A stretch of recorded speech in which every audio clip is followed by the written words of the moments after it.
ये जो हमने परिवार पहचान पत्र शुरू किया है उसकी जो बाद में सुविधाएं उसके आधार पर जनता को दी जा रही हैं, इसमें एक मुख्यमंत्री परिवार समृद्धि योजना ये हमने शुरू की है और उसको विधिवत रूप से इस बार अब कैबिनेट में हमने पास कराया है, जिसके अंतर्गत विभिन्न प्रकार की स्कीमें और उनका जो प्रीमियम है, गरीब आदमी अपने पास से दे नहीं सकता, देना नहीं चाहता, ऐसे सब प्रीमियम उसके हरियाणा सरकार वहन करेगी। विशेष तौर पर 5 योजनाओं को चिन्हित किया है। प्रधानमंत्री जीवन ज्योति बीमा योजना, प्रधानमंत्री सड़क सुरक्षा बीमा योजना, प्रधानमंत्री किसान मानधन योजना और प्रधानमंत्री श्रमजीवी मानधन योजना और प्रधानमंत्री लघु व्यापारी मानधन योजना। 5 योजना ऐसी हैं जिनका प्रीमियम कुछ तो इसमें केंद्र सरकार देती है पहले से, लेकिन बाकी जो बेनिफिशियरी को स्वयं अपने पास से देना होता है, वो जो स्वयं देना होता है वो भी हरियाणा सरकार ने ऑफर किया कि इनके सबके प्रीमियम हरियाणा सरकार देगी, ताकि उस बेनिफिशियरी को खास करके जो 1,80,000 रुपये तक की इनकम के परिवार हैं उन सदस्यों को कोई पैसा ना देना पड़े। केवल एक बार उन्होंने अपनी सहमति पत्र देना है कि मैं इस योजना का लाभ उठाना चाहता हूँ, वो बैंक में या CSC में जा कर के दे करके आएगा और बाद में उसका प्रीमियम, पहली बार प्रीमियम अपने पास से जमा कराएगा, वो प्रीमियम सरकार उसको वापस रिफंड कर देगी। आगे से समय समय पर जो भी उसकी दरें हैं वो सब सरकार अपने आप देती रहेगी जब तक भी उसकी एलिजिबिलिटी है।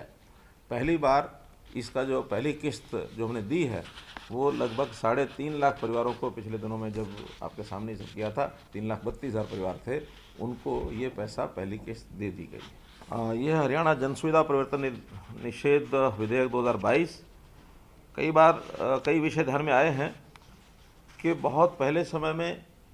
जो भी प्राइवेट लैंड है, संस्था की लैंड है, उस लैंड पर कोई भी जो बन जाते थे इंफ्रास्ट्रक्चर की चीज़ें, सार्वजनिक सुविधाएं जैसे सड़कें, कार्यालय, शैक्षणिक संस्थान, पहले लोग दान में भी दे देते थे कि हमारी ज़मीन है, इस पर आप सड़क बना दो, इस ज़मीन के ऊपर आप स्कूल बना दो।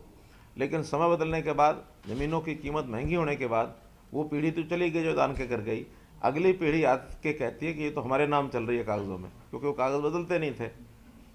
दान कर देते थे, भी बना दो, गांव का स्कूल बना दो। अब वो आके क्लेम करने लग गए और उसके कोई डाटा रिकॉर्ड सरकार के पास भी नहीं है कि वो दान दी गई थी। लेकिन नियम बनाया हमने, कानून लागू कर रहे हैं इसको, कि जो ऐसी सुविधाएं 20 साल पहले बनी हैं वो किसी के रिकॉर्ड में है चाहे नहीं है, लेकिन जो सार्वजनिक सुविधा बन गई है वो स्थायी रूप से उसी के नाम वो ज़मीन जाएगी, उसके ऊपर को क्लेम नहीं कर पाएगा 20 साल पहले का। यानी आज अगर 2022 है तो 2002 से पहले कोई चीज़ बन गई है उसको ना वो तोड़ सकता है, ना वो हटा सकता है, ना कोर्ट में क्लेम कर सकता है, वो सरकार की है या जिस डिपार्टमेंट को, जिस विभाग को सुविधा बना करके उन्होंने दी है वो उसकी है। तो ये एक कानून में